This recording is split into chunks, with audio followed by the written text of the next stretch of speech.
ดีท่านผู้ชมทุกคนมื้อนี้นางก็อยากมาขอความช่วยเหลือจากพลังโซเชียลพี่น้องชาว Facebook ทุกคนเนาะเนื่องจากว่ามีน้องคนหนึ่งเนาะที่เพิ่นได้เดินทางมาจากประเทศไทยในระยะช่วงการเดินทางจากปากเซ่มาหาเมืองแสนเนาะได้เฮ็ดกระเป๋าเงินตกเฮียแต่เฮาจะมาบอกรายละเอียด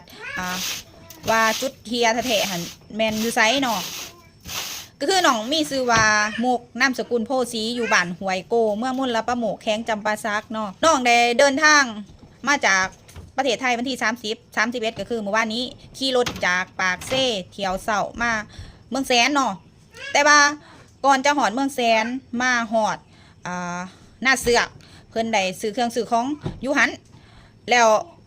กระเป๋าเงินก็คือยังอยู่หลังจากซื้อเครื่องซื้อของแล้วเนาะน้องก็ได้แบบว่าโดยความว่าเมื่อยเพียเดินทางมาไกลบวกกับอากาศร้อนเนาะก็เลยแบบว่าได้ถอดเสื้อแขนยาวสีลายกระเป๋าเงินกุชชี่เนาะกุชชี่คือข่อยจะขึ้นหูปให้เบิงในกระเป๋ากุชชี่นั่นเนาะมี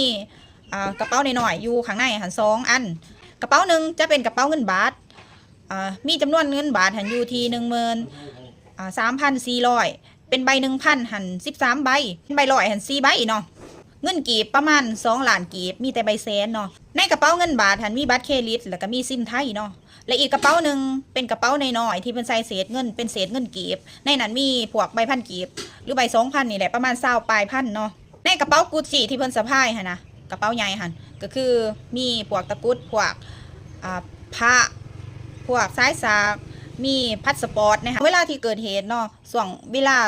12:35นี่น้องก็ยังแบบว่ายังเล่นโทรศัพท์ถ่ายคลิปอยู่นะ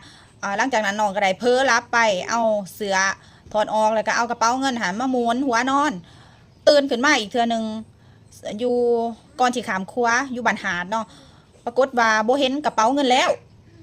สอบถามคนที่นั่งรถมานำกันเพิ่นก็ว่าบ่เห็นเนาะน้องก็เลยแบบว่าบ่จักว่าสิไปหาอยู่ไสหั่นนะน้องก็เลยจนหนทางเนาะก็เห็นว่าเฮามีคนติดตามหลายก็เลยอยากให้ซอยประกาศตามหาเพื่อแบบว่าช่วงระยะเวลาที่น้องนอนหั่นนะกระเป๋าอาจจะตกใส่กระตอกกระตาเครื่องคนใดคนหนึ่งที่อยู่ในรถโดยสารแล้วทางเจ้าของกระตาบ่ฮู้แล้วถือเมื่อหอดเทือนหอดซ่านแล้วบ่ฮู้ว่าสิเอามาคืนกับไผหั่นนะถ้าว่าได้เห็นคลิปนี้ถ้าคนใดแบบว่าได้เก็บไปเนาะก็อยากให้นำมาคืนทางเจ้าของเพิ่นเนาะเพิ่นก็สิมีเงินสัมมนาบุญคุณให้เพิ่นบอกว่าจะให้อยู่ที่ 7,000 บาทเนาะเพิ่นก็เสียดายพวกพระหั่นแหละเพราะว่าเพิ่นก็เคารพบูชานำติดตัวมาเพื่อคุ้มครองปกปักรักษาให้แคล้วคลาดปลอดภัยเนาะคันสิเว้าหั่นนะสิ่งสำคัญก็เป็นเอกสารเนาะบ่ว่าจะเป็นพวกพาสปอร์ตบัตรเครดิตต่างๆที่เกี่ยวของในการเดินทางเนาะนี่ก็คือเป็นเอกสารสำคัญเลยอีกอย่างหนึ่งก็บ่ฮู้ว่ากระเป๋าเงินได้ตกเฮียออกจากรถโดยสารบ่เนาะเพราะว่าน้องค่ะเพิ่นนอนไปแบบว่าช่วงท้ายๆหั่นนะแต่ว่าเพิ่นนอนหั่นเพิ่นบ่ได้นอนฝากข้างใดข้างหนึ่งของรถเนาะแต่ว่าเพิ่นนอนกระตังตัวกลางของรถจังซี่นะถ้าว่าเฮียก็คือ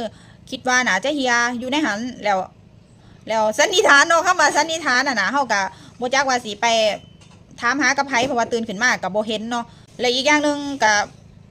น้องเพิ่นบอกว่าโดยความตกใจกับบ่กล้าคนกลับมาหอดเทือนหอดซ่านก็จังว่านึกได้แล้วเช้านี้ก็ทักมาหาข่อยเนาะข่อยก็อยากเป็นประชาสัมพันธ์เนาะเพื่อบอกกล่าวถ้าใครได้เห็นคลิปนี้ก็ฝากกดไลค์กดแชร์ออกไปเด้อพี่น้องเด้อแบบว่าคือเห็นใจเขาใจเฮาเนาะของเงินคำกำแก้วก็สิหามาได้แต่ละกีบแต่ละบาทนี่ก็บ่ง่ายคือกันเนาะกว่าน้องจะได้เงินก้อนนี้มาน้องก็ต้องไปทำงานหาเงินเนาะกลับมาเพื่อแบบว่าอยากกลับมาหาครอบครัวนะก็มาเจอแบบเหตุการณ์แบบนี้อีกเนาะก็คิดซะว่าอีโตนกันเนาะฝากเด้อพี่น้องให้ได้เบิ่งคลิปแล้วก็ฝากกดไลค์กดแชร์ออกไปแน่เนาะเพื่อจะได้ขึ้น